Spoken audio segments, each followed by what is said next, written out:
The end of racism, every kid is special, and hi-yo! Rest in peace, Ed McMahon. Now the news, or bust sweat lodge style. Racism is over, yay! In a unanimous decision, the Supreme Court narrowed but did not overturn the Voting Rights Act, enacted by LBJ's Great Society, otherwise known as JFK is dead and you can't prove I did it. The Voting Rights Act forced counties, cities, and school districts to prove why they should be allowed to bail out of the law. And surprise, surprise, a tiny Texas water district wanted to do just that, but called the process unfair. Boo-hoo. The Supreme Court officially disagreed, but Chief Justice John Roberts, who's on record officially opposing the Voting Rights Act, Democrats voting in general, and women breathing as a young law clerk, narrowed Section 5 of the Act in the decision, saying that any county or district must prove it has a, quote, clean record, end quote, for a decade before, quote, bailing out, end quote. Interesting language from our top court. Sounds more like drug court, really. Things have changed in the South, said Roberts. Have they? Have you been to a barbecue in Alabama lately, Chief Justice? How about a GOP convention? Tellingly, the sole African American on the Supreme Court, Clarence, quote, I like Coke but not my brothers, end quote, Thomas, said he would have struck down Section 5 as unconstitutional. Result, white communities can now tar and feather panhandlers and other miscreants, and Crook County, just south of here, will hold another book burning, just because they like doing that. My kid is special. Oregon also reached the Supreme Court, and of course it involved poorly performing students and marijuana use. Some kid known only as T.A. from Forest Grove, that's west of Portland, and his parents have won the right to recover $65,000 from the public school district after enrolling him at Mount Bachelor Academy for $5,000 a month. This is a haughty place in the middle of the woods where they send bad kids and pay a lot for somebody else to take care of their problems.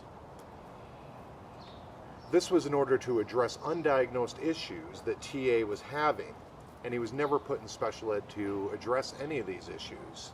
His parents just felt he had problems, and that's that. Are you confused yet?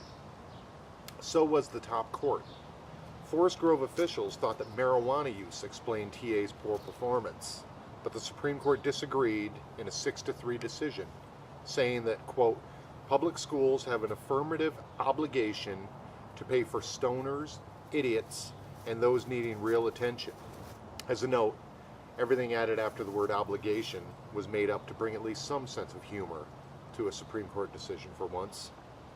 Soon-to-retired Justice David Souter wrote the dissenting opinion, saying that such instances should involve pre-existing conditions.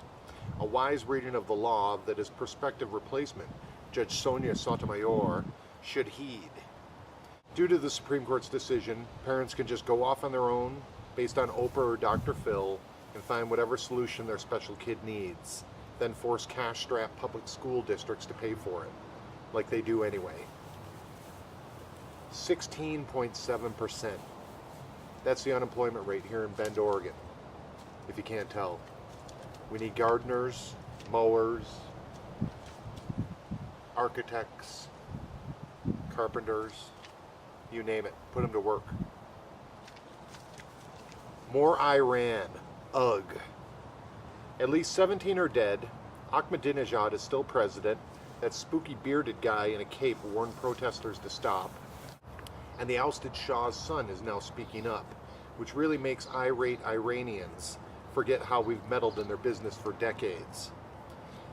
Even as Obama refutes any allegations of U.S. malfeasance. And challenger Mir Hussein Mousavi is still alive. Blah, blah, blah. This failed revolution proves one thing. Don't believe anything you read on a blog or you get via Twitter.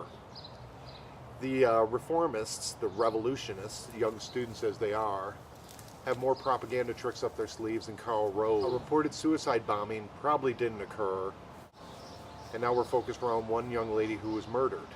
I got news for you, folks. While Iran is loving its mullahs, Iraq is blowing up. But take a good look at the single bombing in Kirkuk that killed 73 last week. That's 4 times more than the election protests in Iran. 73 people killed, 1 bombing. The deadliest in over a year. Also, our troops in Afghanistan are under rocket attack. 2 dead. Tell me again, why are we in the Middle East? Spreading freedom? Oh, oil. Sorry for asking.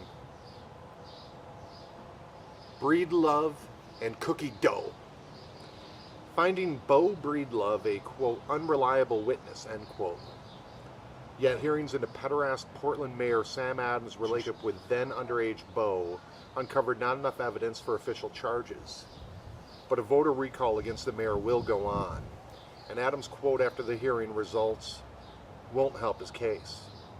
Quote, I am very sincere in the fact that I've lied, end quote. Other news. A Nestle facility in Danville, Virginia is ground zero for the worst disaster since Oreo cookies were mistakenly shipped with peanut butter instead of white cream. Cookie dough 2009 spread E. coli, and 300,000 cases had to be recalled. Nestle announced that over 200 workers may have to be laid off due to this outbreak of E. coli, because Americans will never, ever eat sweet, delicious, sugary treats again. Hi-yo! Don't commute. Moment of silence for Ed McMahon, Johnny Carson's drunk sidekick for decades, who passed peacefully on Tuesday at the age of 86. Across the country, desperate Americans are wondering who will now deliver giant sweepstakes checks. Ryan Seacrest is still alive, regrettably, so the torch/flamer has been passed. Also, bow your heads for the 7 killed in the Metro train collision in Washington, D.C. on Tuesday. The aptly named Red Line was covered with carnage at 5 p.m., with one of the train's attendants also killed in the crash. As of press time, ExxonMobil could be heard snickering, jacking up gas prices for the summer, and all Americans now in fear of commuting. That's the news, folks. See you next week.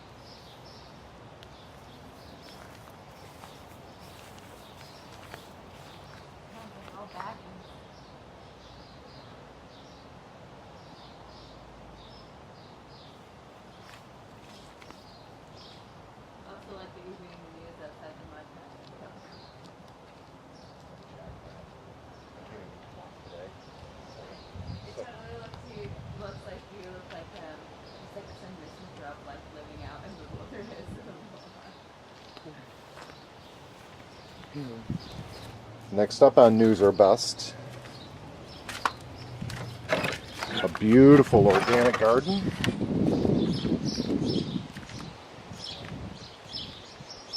Or Monsanto's next lawsuit target. You decide.